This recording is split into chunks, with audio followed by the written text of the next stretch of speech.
naomba mnisikilize kwa makini sana, kwa sababu ni jambo ambalo kwa mtazamo utaliona ni la kawaida, lakini ukilitegea utaliona kweli issue ni deep. Hii leo msikilizaji pamoja na mtazamaji, nataka nizungumzie zile ishara za kumtambua mwanamume ambaye hajawahi kabisa kushiriki tendo la ndoa, bimaana yani ni bikra. Unajua ni vigumu sana kwa mwanamume kutambulika kama yeye ni bikra au la. Sio kama vile mwanamke, kwa sababu unajua mwanamke kuna alama ya kibiolojia, sawa, ambayo inathibitisha kwamba kama mwanamke ni bikra ama sio bikra. Na hiyo alama yenyewe inaitwa hymen, yani ule utandu. Bimaana ukimpata mwanamke ni rahisi sana kutambua kama huyu ni bikra ama sio bikra, kwa sababu ya uthibitisho wa hiyo hymen ama ule utandu. So ukimpata mwanamke mwenye ule utandu, moja kwa moja unajua kwamba huyu hajawahi kabisa kushiriki tendo la ndoa, bimaana ni bikra. Lakini ukipata mwanamke ambao ule utandu hana, hiyo hymen haipo, utajua moja kwa moja kwamba huyu sio bikra. Kunazo njia nyingi ambazo mwanamke anaweza kupoteza ubikra wake, ila sio somo la leo. Hii leo nataka nimzungumzie huyu mwanamume ambaye hajawahi kabisa kushiriki tendo la ndoa. Kuna ishara, na hizi ishara ziko katika mafungu kama matatu hivi, kwa sababu kuna ishara za kitabia na kisaikolojia, lakini pia kuna ishara za kimwili wakati wa tendo la ndoa, lakini pia kwenye mazungumzo na mtazamo. So moja kwa moja katika hii ishara ya kitabia na ya kisaikolojia, hizi ndio zile ishara ambazo ziko wazi zaidi, kwa sababu mwanamume anakuwa kwenye mazingira mapya. Kwanza utamuona mwanamume ana wasiwasi ambao umepitiliza. Wazungu wenyewe wanasema ni nervousness. Yuko nervous, anatetemeka huyo, ana wasiwasi, utasema ni mtu anayeoga nje, kwa sababu ya ile hofu. Anatetemeka mikono, saa zingine hakuna utulivu, anakosa utulivu wakati wa kumuandaa mwanamke, kwa sababu siku zote kabla ya kushiriki tendo lazima mwanamke umuandae. So mwanamume bikra anakuwa na wasiwasi, anakuwa na hofu, anakosa utulivu wa kumuandaa mwanamke. Na hii yote msikilizaji pamoja na mtazamaji ni kutokana na kutojiamini, au moja kwa moja kutojua nini cha kufanya au kufuata. Sawa, Lakini pia ishara nyingine msikilizaji ni kushindwa kabisa kusoma ishara. Kwa sababu muda mwingine mnapokuwa mko faragha, wewe na mpenzi wako, wewe na mke wako, sio wanawake wote watazungumza, wengine watatoa ishara. Sasa huyu mwanamume ambaye ni bikra anaweza asijue jinsi ya kuitikia ile miguno ya kimahaba ambayo mwanamke anaitoa. Sawa, ama utapata anasubiri aelekezwe, anasubiri maelekezo ya nini afanye, badala ya kuwa moja kwa moja na ule mtiririko kwamba mimi nikisema A wewe unafaa kusema B. Lakini maskini kwa sababu hajui, ndio mara yake ya kwanza, mchezo kwake ni mgeni. So wewe utasema A, unatoa ishara kwamba jamani mimi nasema A, natarajia wewe uitikie useme B, lakini kwa sababu hajui, ndio sasa anabugi hapo.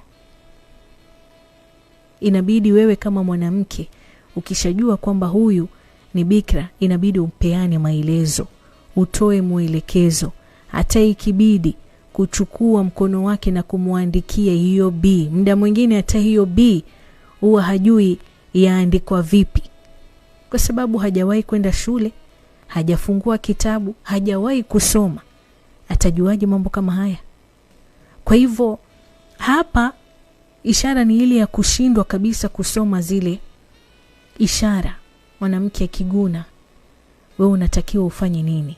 Akifanya hivi, wewe unatakiwa ufanye nini? Kwa sababu ni mara yake ya kwanza, anakosa kuwa na mtiririko ule wa asili.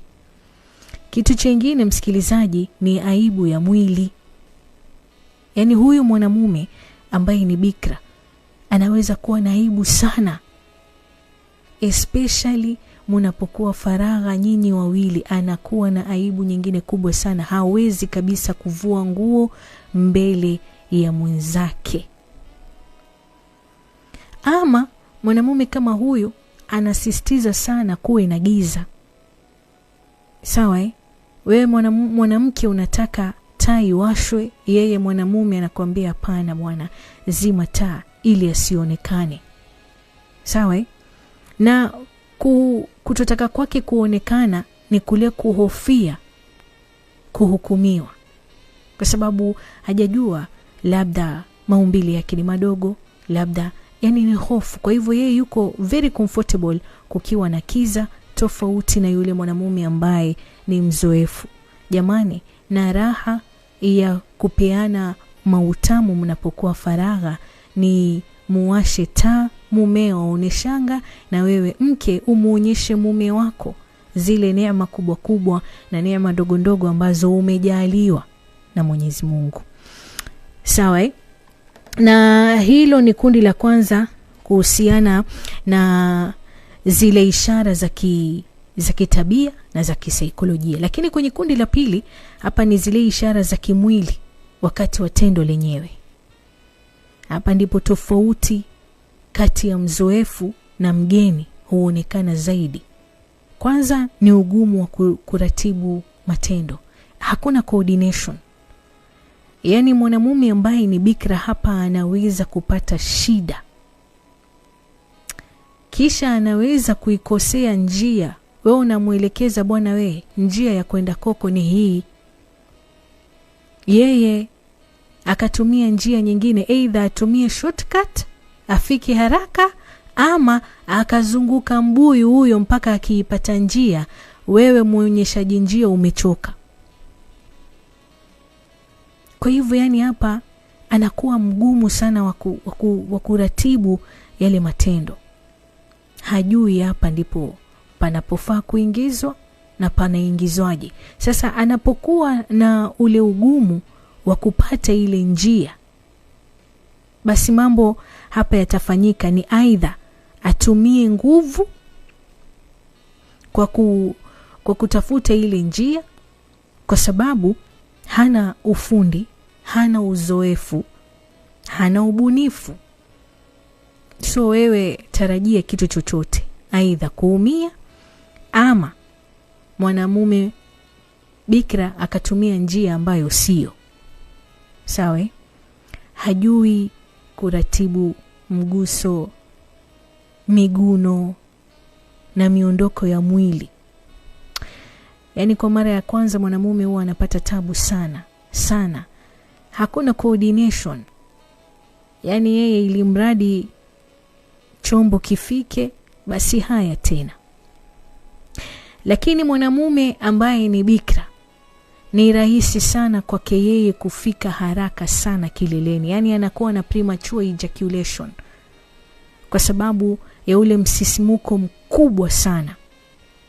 Kwa sababu unajua ndio mara yake ya kwanza, maskini amekosa uzoefu, hana kule kudhibiti hisia zake. Akisikia wazungu wanakuja, atumie mbinu gani ili azuie hawa wazungu kuja ama kufika? Amtayarishe mwanamke wake kwanza, akojoe yeye, lakini kwanza anatoa yeye mbegu mapema sana, premature ejaculation. Kwa sababu gani?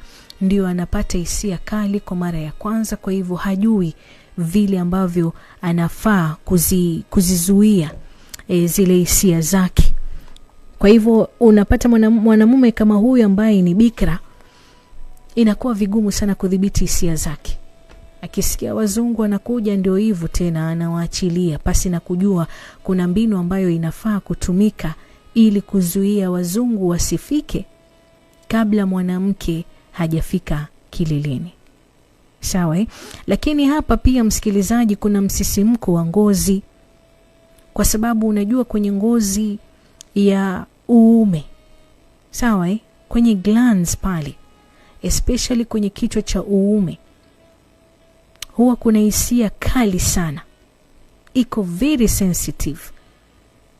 Kwa hivyo mwanamume kama huyu ambaye ni bikra atakapopatwa na mguso mdogo tu, unaweza kumshtua, ukamfanya aidha ajisikie vibaya ama ajisikie vizuri kupita kiasi. So anaweza kufafatika mtoto wa mama mkwe huyo, ukasema ana kifafa, kumbe maskini ni zile hisia zimekuja juu, ni kali sana na hajui kuzicontrol, mwanamume ambaye ni bikra. Na jambo la tatu na la mwisho kuhusiana na mazungumzo na mitazamo ama mtazamo, unajua kuna maelezo mingi ya kwenye vitabu, ya kwenye filamu, naelewa. So mwanamume kama huyu anaweza kabisa akajua mambo mengi tu sana. Ni bikra lakini anajua mambo mengi, aidha kwa kupitia filamu, kwa kupitia kusoma, kwa kusikiliza redio na vitu fulani kama hivyo. Lakini mwanamume huyo ambaye anajua mambo mengi kwa kusikiliza, kuona na kutazama, anaweza kushindwa kuyatekeleza kwa vitendo. Unaambiwa kwa ground vitu ni different. Sawa kwenye mazungumzo utamsikia anazungumza, ama kwenye akili yake, kwenye fikra zake anajiambia kwamba mimi nikipata mwanamke nitamkunja, nitambroli na vitu fulani kama hivyo. Lakini sasa amepata huyo mwanamke, anashindwa kabisa kuyatekeleza kwa vitendo. Sawa kuna ukweli wa moja kwa moja. Sawa na njia rahisi ni ile ya kuhakikisha zaidi ni mawasiliano. Wanaume wengi ambao hawajawahi kushiriki tendo la ndoa huwa na wana ile tabia ya kutotaka mazungumzo ya kuhusiana na tendo lenyewe. Hawazungumzii kama vile mwenye uzoefu wa tendo la ndoa. Ama akisikia kwamba yuko kwenye grupu na mada kama hizi zinazungumziwa, utamuona anajitafutia sababu aidha aondoke kwenye hicho kikundi kwa sababu hayuko huru, hayuko confident enough kuzungumzia kuhusiana na hizo mada.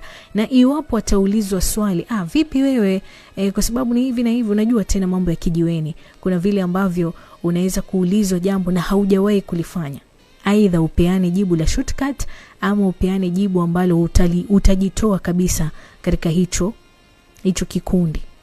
Sawa Kwa hivyo hizi ni baadhi ya zile ishara ambazo mwanamume bikra huwa yuko. Sawa Kwa hivyo na wewe kama utakuwa unajua baadhi, unaweza kunipigia simu ama ukaniandikia kwenye comment section hapo, uniambie ni ishara gani nyingine ambayo unaijua ambayo huwa anayo mwanamume ambaye huwa ni bikra. Sawa Lakini njia bora zaidi ya kuelewa hali kama hii ya huyu mwanamume ambaye ni bikra, msikilizaji pamoja na mtazamaji, ni kutengeneza mazingira ya uaminifu na kutomhukumu. Sawa Sio kwamba wewe mwanamke unajua zaidi basi ukaanza kumhukumu mwanamume kama huyo, hapana. Mtengenezee mazingira ya uaminifu bila ya kumhukumu, ili aweze kuwa huru kueleza ukweli wake. The moment akipata mwanamke ambaye anamuonyesha kwamba you are good, yani wewe hapa uko uhuru, jiachie, inakuwa rahisi mwanamume kama huyu kumfungukia mwanamke kama huyo kwamba this is my first time, sijawahi kushiriki tendo na vitu fulani kama hivyo. Alafu mambo yanakuwa maridadi, wote wanafundishana na wote kwa pamoja wanafurahia tendo.